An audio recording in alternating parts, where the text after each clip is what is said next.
In this video, we'll look at the dominance of the fire and water element on Jim Carrey's face and how that relates to his life terrain. Enjoy. Welcome back, everyone. If you are new to the face reading channel, you've never seen a face reading before, please go up here and watch the 5-minute crash course face reading video. It'll give you some terms and lexicon and ideas to consider, and it'll help you navigate a face reading better. So today, we've got Jim Carrey, one of my favorites growing up. So Jim Carrey came to fame in the 90s, and he was on a show called In Living Color. That show would not survive today, given the political climate of everything. And they made fun of everybody. So it didn't matter. Every single race was made fun of. Every single person was made fun of. Every class of person. No one was safe. And I personally think that was the genius of the show, is that they didn't single anyone out. They went after everybody. Didn't matter. And it was a very mixed, culturally mixed staff, the crew, the cast. So it was a really funny show. But Jim Carrey came to fame on this because of his face and because of his comedic genius. So when we look at Jim Carrey's face, the thing that I'm brought back to right away is that he is very much fire dominant. So when we talk about the fire element showing up in a person's face, the way we see this is, for one, wrinkling when a person smiles, wrinkling on the face through expression. So his face wrinkles and contorts and moves a lot. And this is another attribute that's aligned with the fire element. So if we think about fire, like a campfire, we think about the tips of a flame. Fire moves quickly. It adapts quickly. It's something that can change course very fast depending on the winds. So, if there's a windy environment, forest fires can just get going very quickly. So the working kind of idea with the fire element is that it's fast moving and adaptable. And so with comedy, entertainment, movies, entertainment, that whole genre is a fire element course of study. That is fire element in a nutshell. Owning a restaurant is also fire element, obviously, because you're using heat and fire, but it's stimulating, it's fast, and it's very active. When we look at Jim Carrey's face, we can see how active his face is.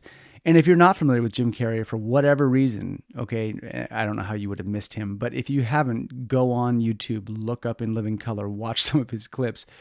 His capacity to impersonate is unparalleled. So he used to do impersonations of Jack Nicholson. He used to do Clint Eastwood. He did Fire Marshal Bill, which was a burn victim that he would pretend it was a fire marshal that was completely burned and kind of crazy.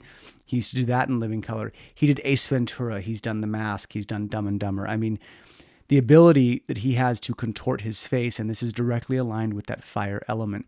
So if a person is able to contort and change their face, this is all fire energy. This is exacerbated if they can do voices, because the voice is reflected by the shen is reflected by the tone of voice. So that relates to the fire element as well. The shen is housed in the fire element. So when a person can throw their voice and do voices, this is all, again, signature of this fire energy.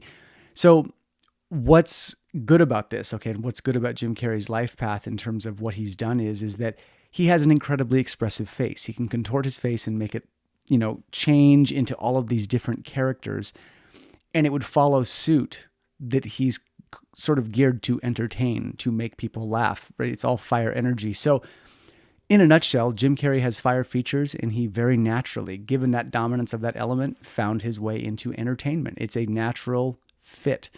So this is good. This is what we want for all of us. If we take this on a micro scale of Jim Carrey and, make it a macro scale to our lives, or make that parallel, it's the same working idea. If you have these dominant elements on your face, it behooves you to go into these things.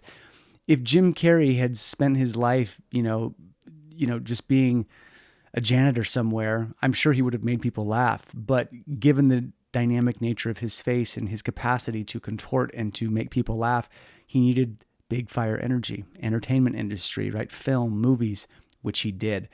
So that being said, that I can't stress enough how much fire I see on his face. He's able to bring things to a point. He wrinkles. He's just got all of this energy.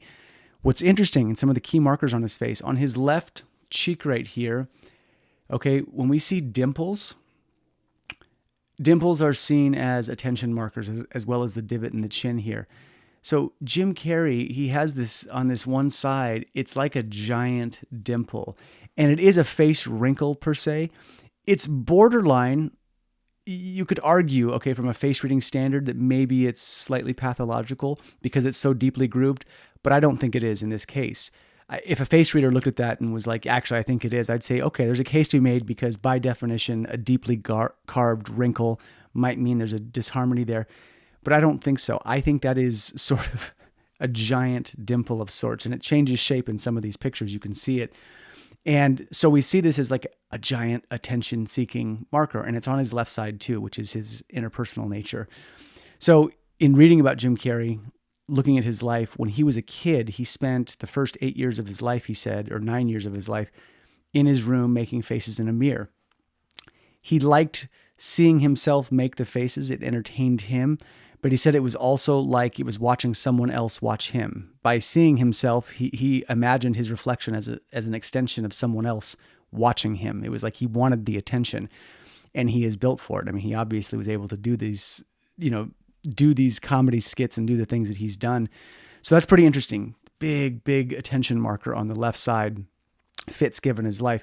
What's also interesting about him is he's got some really sizable water. And I think that's kind of what balances things out a bit for Jim Carrey. He's got a ton of fire energetics on his face, but then he's got a nice, big, broad, square forehead. Okay, that is a water feature.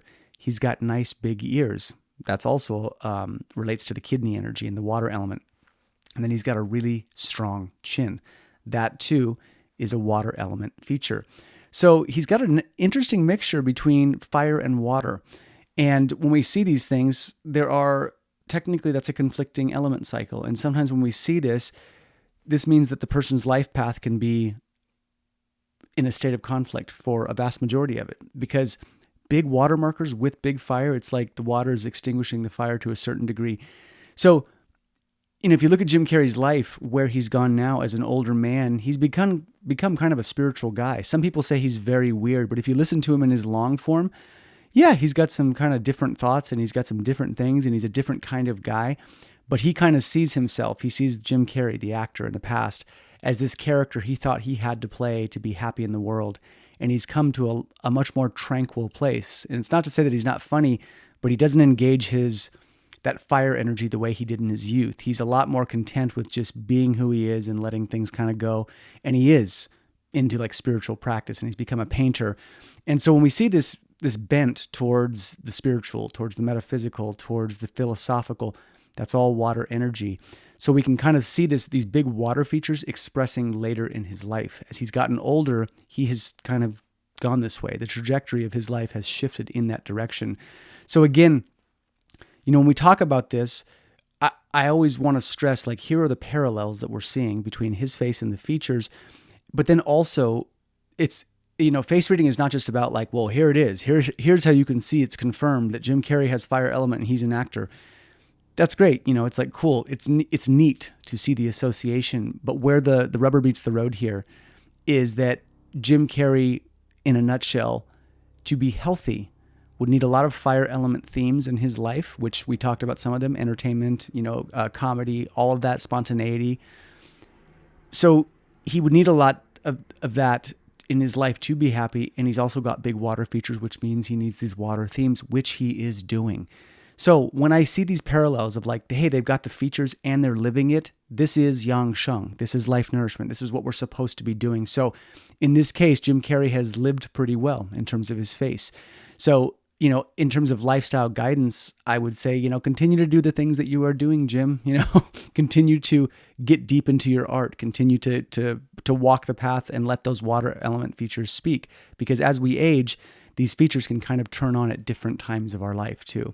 So it's something to think about, is that when we have these big dominant features, water, fire, earth, whatever, just think that if they're not being expressed at one time in your life, they can always be expressed later. And as long as energy is used before you exit this world, that's saying, the way the East sees it is that your life force has been used well and you've wielded appropriately and you've done good things with your Jing. And that's kind of the name of the game. So that's my reading on Jim Carrey for today. If you guys have questions, let me know. If there's someone else you'd like me to read, as always, put them in the comment below. Take care.